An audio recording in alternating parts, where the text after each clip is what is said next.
I'll give you a 10-second head start. Daniel.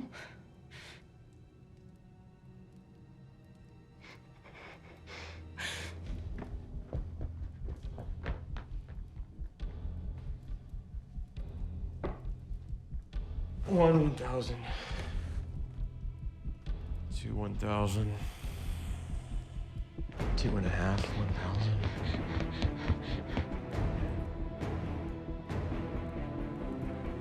She's in the study!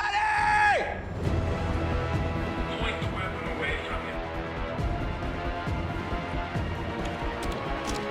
All right, so I don't want to spoil anything for the audience, but I mean, it's such a wicked, funny, great movie, and you got the direction sort of matches what's in the script. So how do you sort of build up to when I feel that the movie goes bonkers in the best possible way in the last section? How do you sort of toe the line to build up to that? If you could all speak to that, please.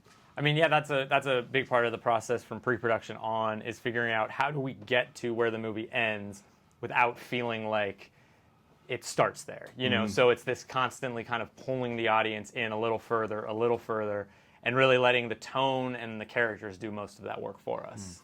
Yeah, and I think it's about setting up, tonally specifically, like setting up the permissions for what the audience is going to experience as early as possible. So giving them a genre moment and giving them a legitimate laugh and giving them legitimate character drama all in the first, 5 to 7 minutes. Hopefully what we're doing is cluing them in that this experience is going to do all of these things very unpredictably, and that ultimately when it reaches its conclusion, you're primed for whatever the insanity of that experience is going to be. Right, yeah, and just really like getting into all the mythology out there in a way that where you could have that debate, and the characters do have that debate, like, is this real or is this not?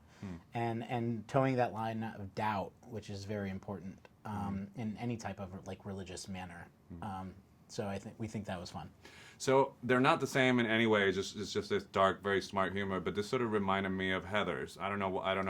I mean, we talked about it. That you Yeah, have we somebody- discussed it on set. Well, there you go. Okay, so we're on the same wavelength. Yeah. But one of the things that I love about that movie is like now it could not possibly be made, and then here you come with a movie that sort of captures that spirit. I wonder how much within the process of making it was like, was there ever like discussions of taking it too far, or were you all in, or some things were moved around? So between ourselves, the writers, Tripp and Jamie, the producers, Searchlight, everybody was on board to make the movie that got made. It was never like, there was never really a fight. In fact, often it was, how much further can we go with this? Like, let's really own that. And that kind of like punk rock vibe of Heathers, the sort of like iconoclastic middle finger, that was something that we wanted to embody.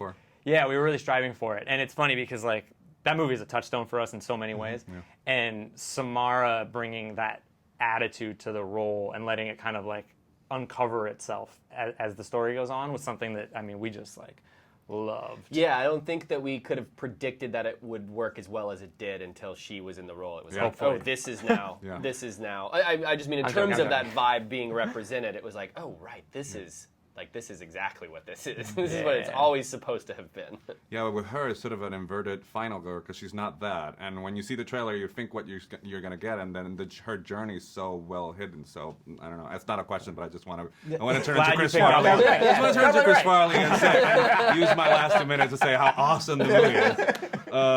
But talk about her. Talk about sort of, I mean, was she game for everything? Because the character requires so much. I mean, yes, to an insane degree. She was on set 25 of the 26 days of shooting, and every single day of shooting, we did some kind of crazy gag that put her in a situation where she was physically compromised, emotionally compromised, was running, was climbing. I mean, it was just like, she actually ran a gauntlet in the making of the She movie. put a lot of trust in us, and we're just grateful for that because it allowed us to trust her in a major way, to always push things as far as she can. Like the end, I mean, I don't want to give anything away, but like there are moments that we don't know how the movie lives without, that were just entirely from her, that she was like, this is what I think I can do here. And it elevated the movie beyond our expectations. Just because I'm lucky enough to sit in front of you, because when I was at the screening and it came, Radio Silence came out, I was like, oh, that's cool. So why are you called Radio Silence? Since I'm here and I can ask you, and I have to tweet at you or something. The name of our little collective was born early on when we were working together, we've been working together for about 10 years. Yeah, now, it came about because we were at that sort of stage where we'd made enough stuff and we had some followers, and people were like, "Hey, we should work together. We should work together." And we'd obviously, of course, follow up and say, "Yeah, we've got this thing. We've got this thing. Let's work together." Eager. And then we'd hear nothing. It was Nothing. radio silence. So it became a sort of play on like, Became your and a thing. reminder that. The best way to gotta do make it yourself. anything is to not ask for permission, to just kind of go do the thing. So even if I don't get to talk to you at any other junkets, I wish you get to do, I don't know, 100 more movies because this one's awesome. So thank you for your Awesome, time. man. Thank you so Yeah. much. Have a good day. Thank you so much. Yeah. Thank you.